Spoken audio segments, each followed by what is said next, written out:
Who is the shooter? Who is the shooter? Members of the jury, that is the shooter. That is a still shot from the video that you will get. You will be presented with this during the course of this trial. And what these prosecutors are going to ask you to do is to find that Hakeem Robinson, who's clearly well above 6 feet tall and a heavier set person, and was like that 5 years ago, is that person. And it's not just that.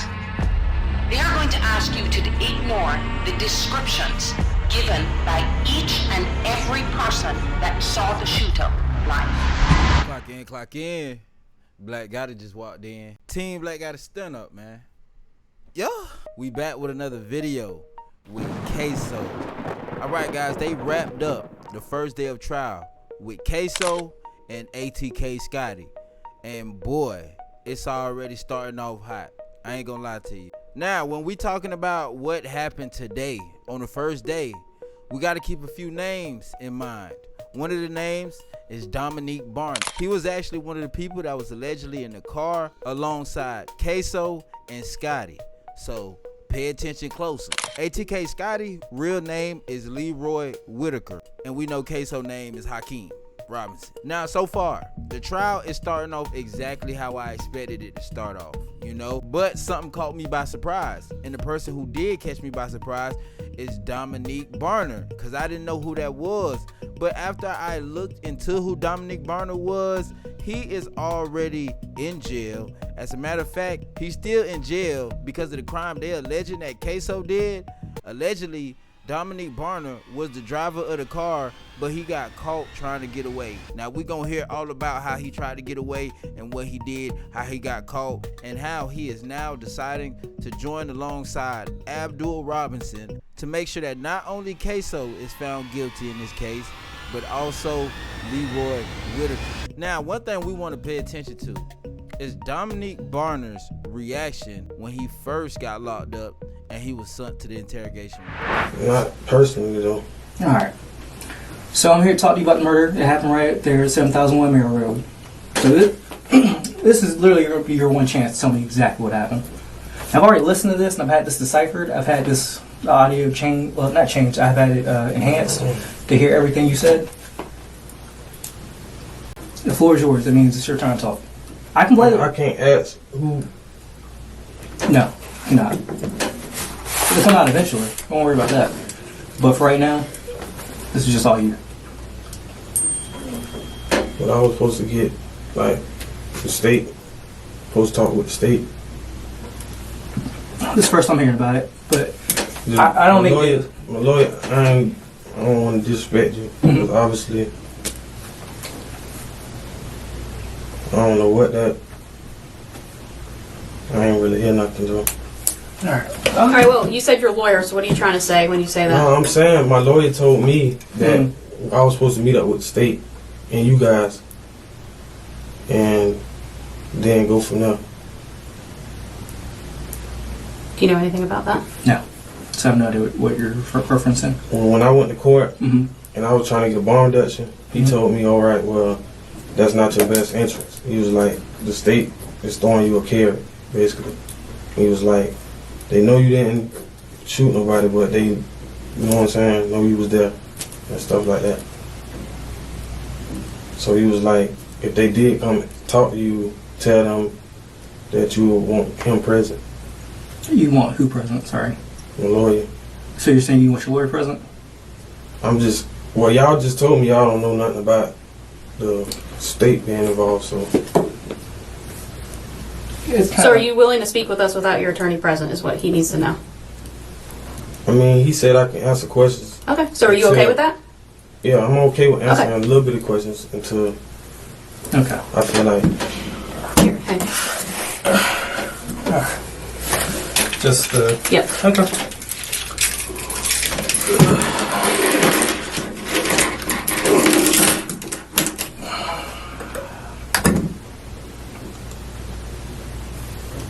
Am I being charged with anything? We'll get there in a minute. I'm doing too much at one time, so give me a second. One thing at a time. Yeah, keep watching. You want me to watch the whole Yeah. thing?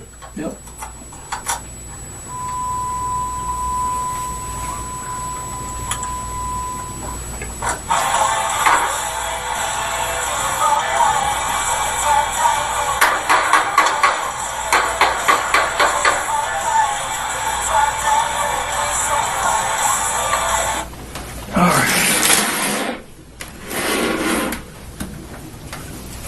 So, I'm gonna ask a simple question. Who was that? Can I skip over this question? Alright, fine. Well, no, you're fine, that's fine. I don't want to disrespect You're you, bro. you're I don't want you to feel like How you're about being that? an asshole. Just like last time, I told you I'm respectful. Okay, that's fine. Fair enough. How did y'all find out where he was at? Dan, Yes. I didn't find out. You mean you didn't find out? Okay. Did y'all know where he lived? I didn't. Yeah, who found out where he lived?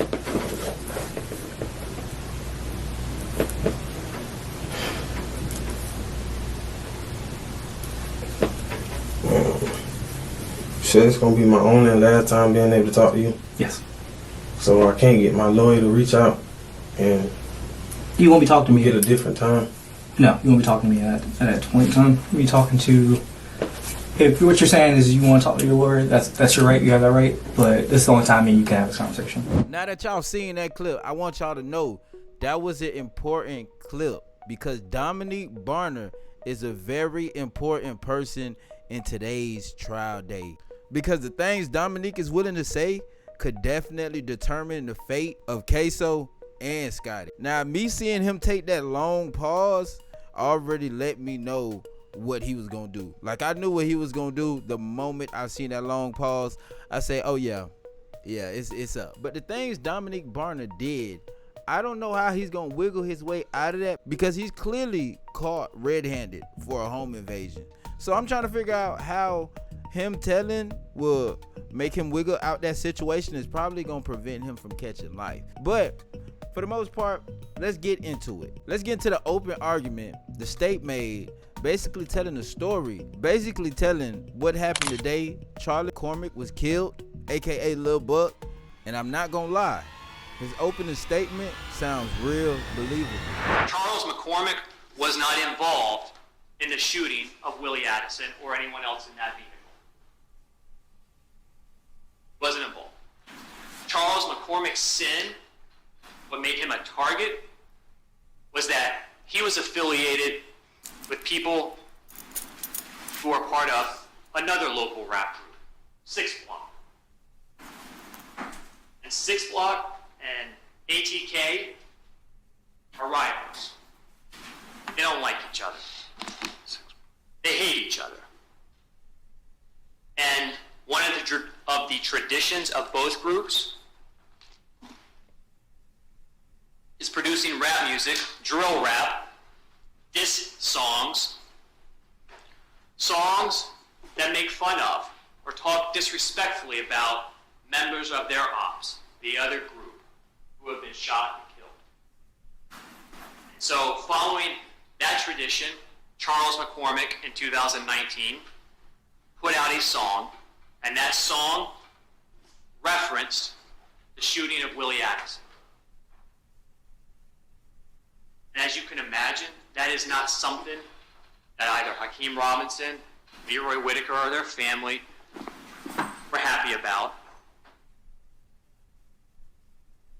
So Charles McCormick became a target, an easy target. He's the ops. This was about sending a message.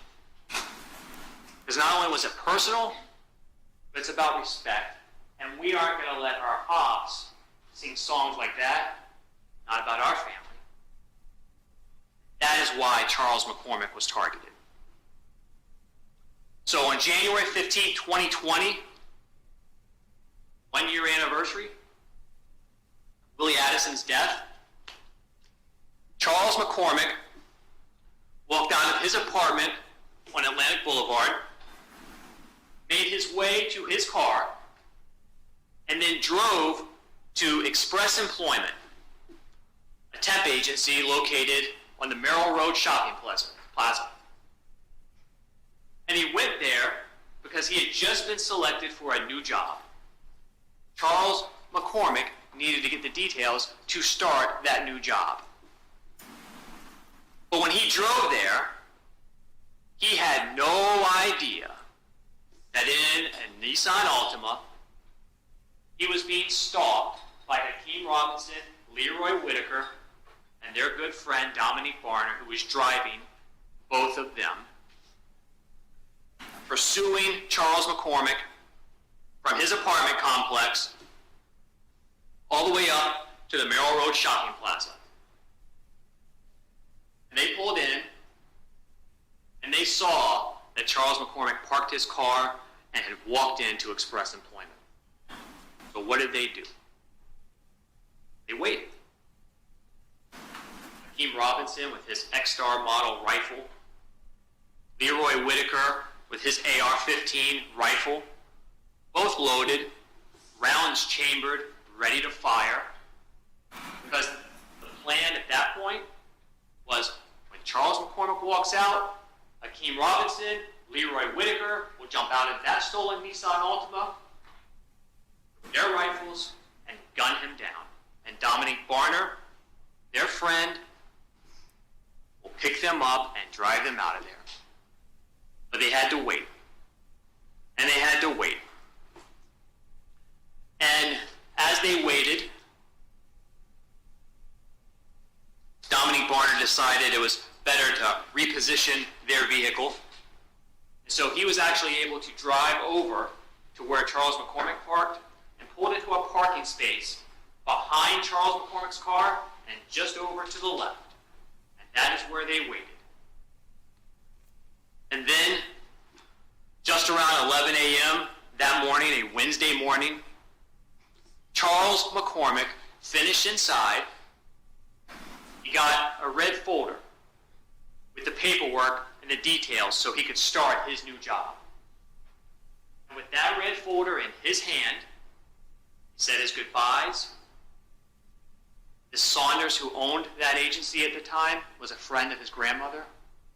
Said goodbye to her and opened the door and began to walk outside. When Charles McCormick did that, all he had in his hand was that red folder. And that red folder represented the promise of employment and the hope of a future filled with false hope. He began to take his fateful steps towards the parking lot, not knowing who and what was waiting for him. So, for a few seconds, the bright light of the morning sun warmed his skin, saturated his eyes, and fresh air filled his optimistic lungs. For a few seconds, Charles had no idea he would never get to start that new job. There would be no more birthdays to celebrate. He wouldn't see or talk to his mother again. He had no idea there were seconds left to believe in a tomorrow. Seconds left in his young life. And then, in an instant, that all changed. Because Hakeem Robinson got excited and jumped out of that Nissan Altima early. He didn't wait for Charles McCormick to make it back to his car, where he was going to then hop out and shoot him so he could easily drive away. Couldn't wait, he got too excited. So he hopped out early and chased Charles McCormick down on foot. And when he got out of that car, you will see in the video, again, two-tone hoodie, gray chest, dark black arms, dark hood pulled up over his head, not out of shame, but in an attempt to conceal as much of his recognizable face as possible.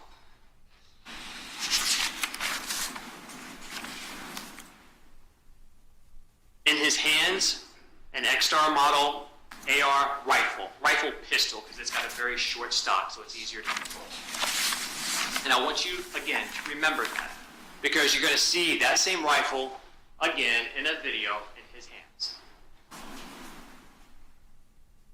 And that rifle was chambered in .223 caliber. And with that rifle in Hakeem Robinson's hands, his eyes locked onto Charles McCormick, their prey, the reason that they were there, his finger caressed the metal trigger to his rifle. But that wasn't just a piece of metal. On that morning, that trigger represented the power of life and death for Hakeem Robinson, for his co-defendants, for the plan that they came up with to murder Charles McCormick. And so intentionally, deliberately, Charles McCormick, as he tried to run away, Hakeem Robinson pulled the trigger. And when he pulled that trigger, a deafening sound thundered through the air as the gunpowder inside the chambered .223 caliber round ignited, propelling his round, their will, out of his barrel at thousands of feet per second. Charles McCormick did not stand a chance. And as he turned to run, first back towards Express Employment, and then around the building on the sidewalk, he barely made it that far before he was struck by one of those rounds and fell to the ground.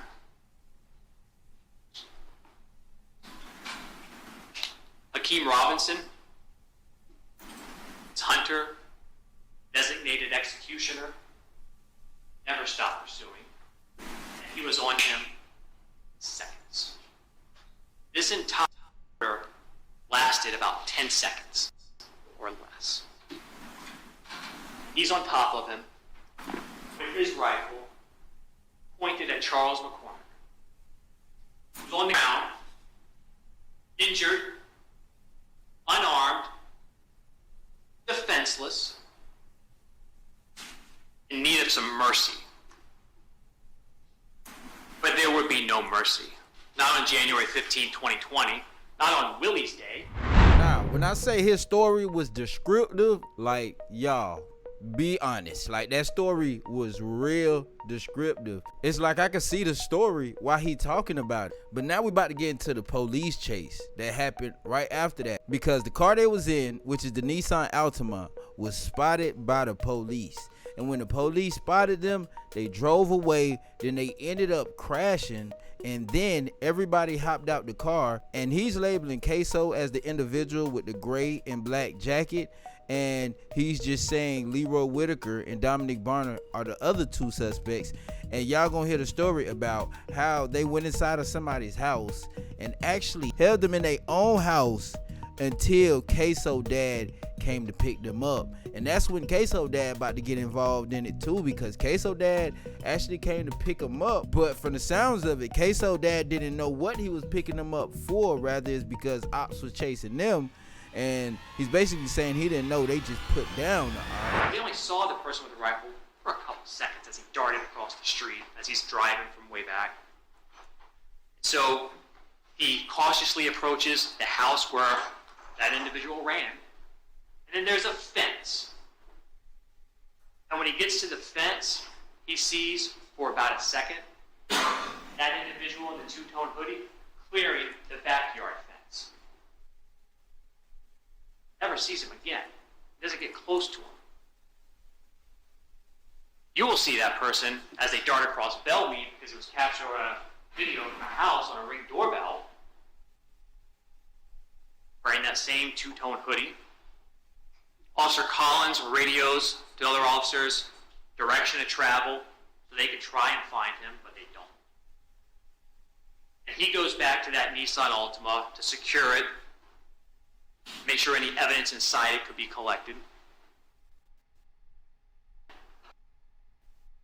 Based on where he was at when that Nissan crashed, he completely missed that there was a third person in the car. But we know that there are 3 people in the car. It's on many different types of evidence that you will see in this trial. But one is video surveillance. Because just as the shooter, Hakeem Robinson, is running across Belmead west, another house east has video surveillance of 2 individuals running through the backyard. And those 2 individuals, you will come to know, based on the evidence, are Leroy Whitaker and Dominique Barner. They, just like Hakeem Robinson, were desperate to escape what they had done. Unlike Hakeem Robinson, they left their firearms behind in that Nissan Altima. Then, what happens next doesn't have anything to do really with Hakeem Robinson. It has more to do with Dominique Barner and Leroy Whitaker. Only it shows how desperate all 3 of them were to get away from the murder they were all too willing to commit. Dominique Barner and Leroy Whitaker made their way to the backyard of a home located further down Townsend. 1033 Townsend. A home that 57-year-old Barbara Buckley lived in, along with her husband. But that morning, her husband had gone to work. She was home alone. So she thought. However, what she did not know in that moment was that Leroy Whitaker and Dominique Barner had made their way into her backyard because the police are in the neighborhood looking for them, looking for all 3 of them.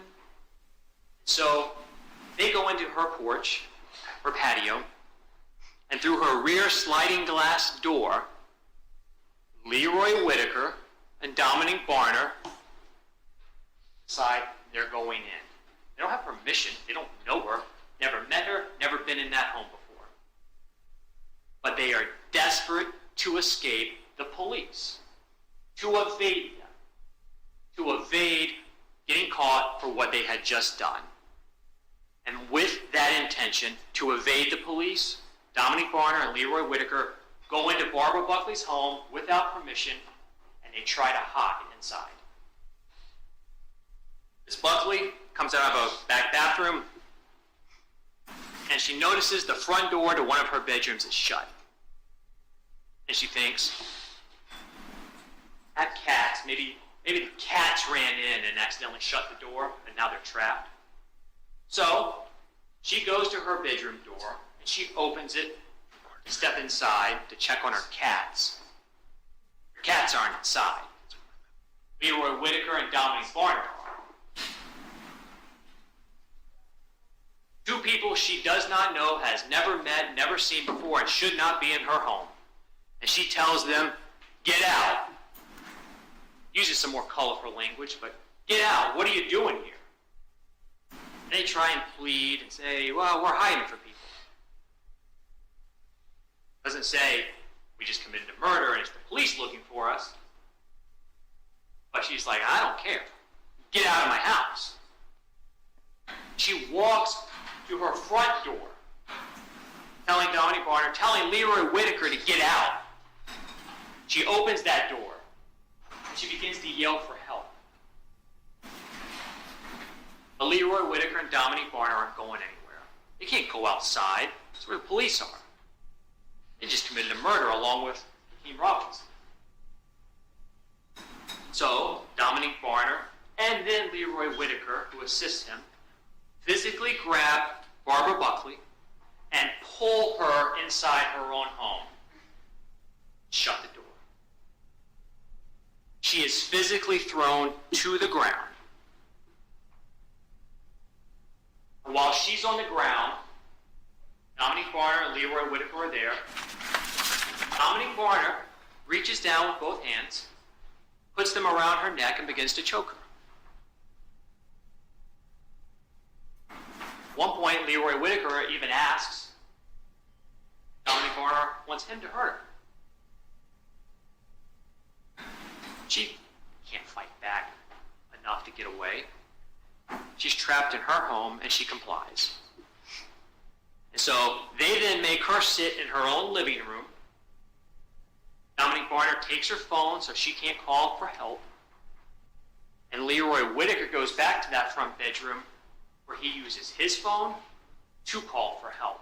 Me just listening to this story leaves me with questions like, how is Dominique Barner being someone to testify can even be trusted? Like, I feel like they already gonna look at Dominique like a criminal. Like, they already gonna look at him like a terrible person, and he'll be willing to do anything to get out of the position he's already in. Because if these people are already saying he put hands and feet on elderly women and all to keep them in their house and make them sit on their couch, it's like, how is people gonna want to believe him? That's gonna be the hard part for the state to actually make happen, is to make the jurors actually believe bro's story. He doesn't call Hakeem Robinson.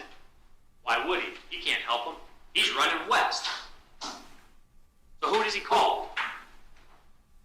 He calls Abdul Robinson Jr., Hakeem's brother. And he asks for help.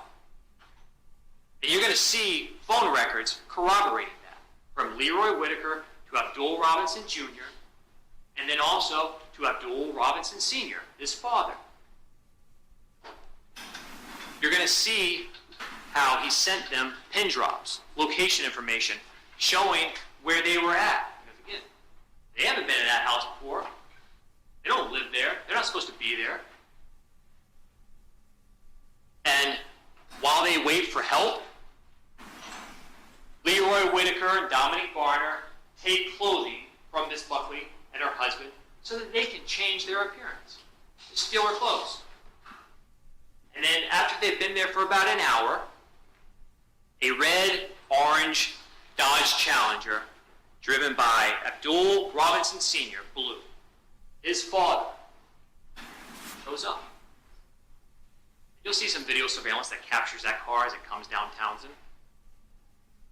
He shows up, pulls into the driveway, and eventually Leroy Whitaker and Dominique Barner go outside, leaving Miss Buckley behind in her own home for the first time in an hour.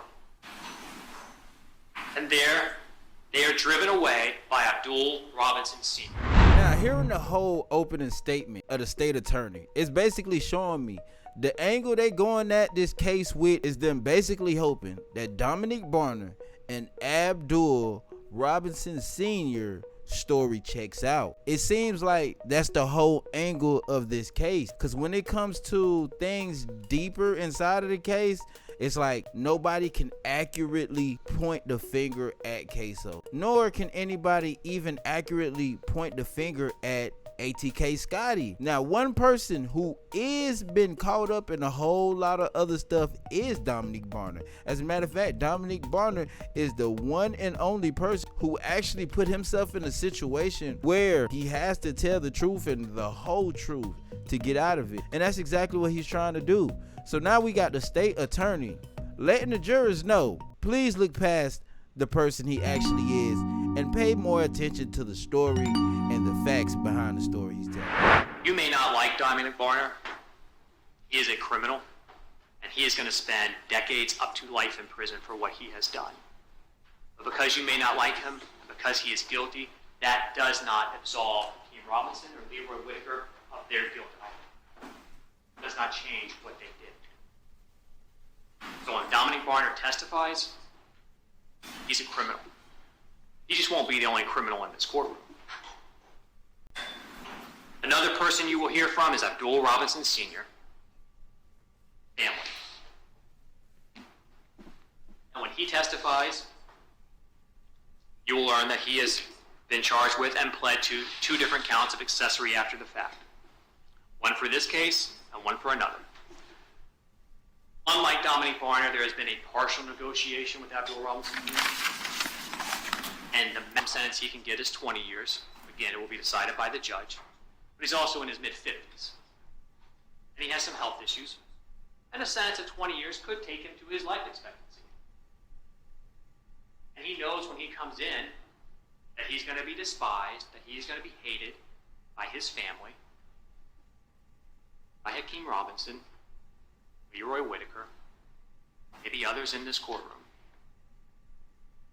Question is not, do you like Abdul Robinson Jr., or excuse me, Sr.? Question isn't, do you think he's being a good father? The question is, what he has to say, is it corroborated by the evidence? Independent evidence. Evidence he has no control over, that he could not manufacture. Is it corroborated by the evidence? Not, do we like him? Now, we about to get over to the defense. And the first person up is ATK Scotty's lawyer. Now, I pretty much already knew the angle they was going to go with, because it's probably the only angle you could pursue right now until they start putting other things on the table. And that is discrediting Dominique Barner's story. That is the first thing ATK Scotty's lawyer decided to do. Mr. Whitaker.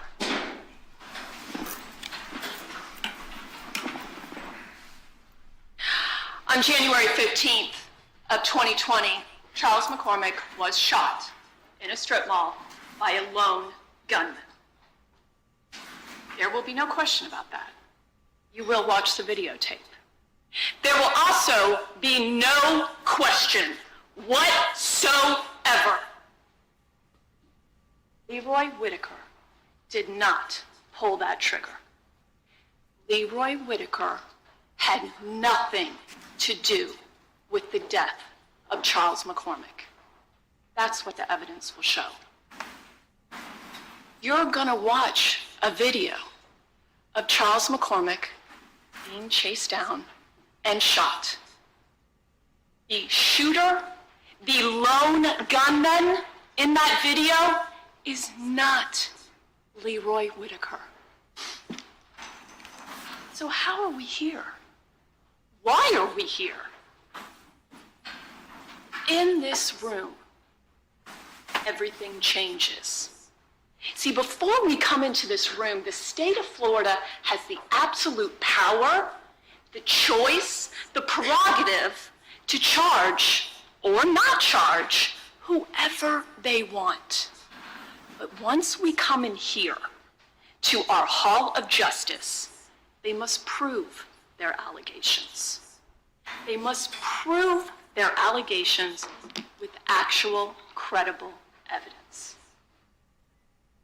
And I urge you to write right now in the notebooks that were provided to you a little topic I suggest to you.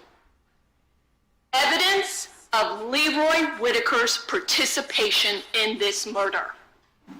And ladies and gentlemen, there's going to be one thing and only one thing at the very end of all the testimony, everything that you're going to be presented. It's going to be one name only, Dominique Barner. That's it. That is it. The state star witness of which their house of cards in their allegations against Mr. Whitaker will collapse.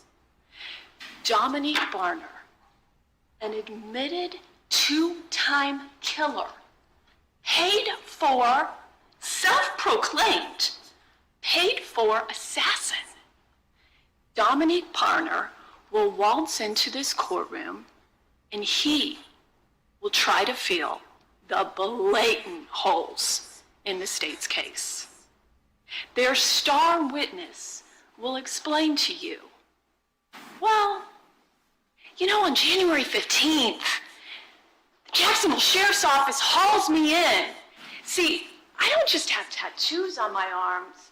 I have 1993 strapped right on my arm. Pretty distinctive. And Barbara Buckley did describe that in detail. And so the Jacksonville Sheriff's Office was able to put together a photo spread within hours of Barbara Buckley's home being invaded by Dominique Barner. And lo and behold, she was, in no uncertain terms, you're going to meet her. She's going to tell you all. Dominic Barner sure scared me. Dominic Barner came into my home. Dominic Barner choked me out.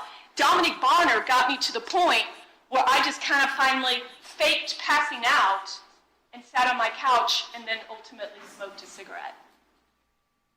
Dominic Barner was caught.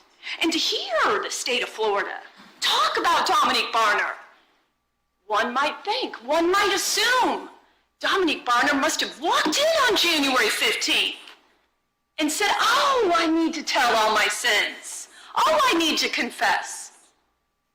That's not what the evidence is going to show. What you're going to learn is that Dominic Barner came in on January 15th and he told just enough about himself to get him off his case. So let him go. He's still in jail, but he's not charged with murder yet. But then you're going to hear, as the murders pile up, see, there's this pesky second murder that you'll hear Dominic Barner was in part of, has admitted to premeditating, has admitted to pleading to that charge of a whole separate case where a truly innocent bystander gets killed. Because unfortunately, Dominic Barner misses who he was really gunning for. Interestingly enough, you will ultimately hear Abdul Robinson Sr. also part of that murder, also pled to that separate murder. But as those charges started piling up, Dominic Barner realized, I need to do what I do. I'll cooperate. Now, I don't know about y'all, but this is wild. So basically, Dominic Barner and Abdul Robinson Sr. is turning on Ksoo and ATK Scotty. And ATK Scotty and Ksoo are basically saying, no, they lying. They the one that was part of both of them situations. We ain't had nothing to do with it. The only reason they telling on us is to get they self out of the jam. Now, the reasoning for the lawyer to say that makes sense. Who wouldn't fabricate a story to get themselves out of a situation? I'm pretty sure most people would probably do that. But to be honest, it's really going to be based on the physical evidence that could prove whose story is really more accurate. So Ksoo decided to go with a different angle. Rather than just saying, nah, Dominic Barner is not credible, his attorney chose another angle. And she actually chose the angle we already spoke about, basically proving that the person in the picture is not Ksoo. For members of the jury, they are not going to be able to do that because Hakeem Robinson is innocent. And you are going to be able to see that for yourselves. That there is no way that Hakeem Robinson is the person that shot and killed Charles McCormick. In order to try and prove their case, they're going to ask you to do something that I've never seen before. They're going to ask you to not believe your eyes. They're going to ask you to ignore what you see right in front of you. Because as the government just told you, there's a video recording of this homicide, and you're going to be able to see it, and you're going to be able to watch it. You are going to see a person, someone, covered from head, or whatever's on top of his head, to toe, completely covered, chase down Charles McCormick in broad daylight and shoot him to death. And this was done in front of a bunch of witnesses. And the most important question in this case is going to be, who is the shooter? Who is the shooter? Members of the jury, that is the shooter. That is a still shot from the video that you will get. You will be presented with this during the course of this trial. And what these prosecutors are going to ask you to do is to find that Hakeem Robinson, who's clearly well above 6 feet tall and a heavy set person, and was like that 5 years ago, is that person. And it's not just that. They are going to ask you to ignore the descriptions given by each and every person that saw the shooter live. And members of the jury, These witnesses, each and every one of them, are going to give you a description somewhere between 5'5" and 5'11". The other description they're going to give you, each of these witnesses that saw this person: slim, slender, thinner. And all those witnesses, they're going to ask you, the government, these unbiased civilian witnesses, discredit them. Don't believe them. They were wrong. The witnesses that they're going to ask you to believe are the ones who are actually involved in this murder. That's right. One by one, they are going to be walking them in here, some of them through that back door. Each one of them, hoping and praying to get some benefit from them. The people that hold all of the power to charge someone, to arrest someone, to drop charges. Then, all of these people are going to point the finger and go, the shooter is Hakeem. They are now going to present you one piece of reliable, direct evidence that definitively proves that Hakeem Robinson is a shooter. It's just going to be based on the lies of the people who actually committed this murder. This, members of the jury, is Hakeem Robinson. Stand up, Hakeem.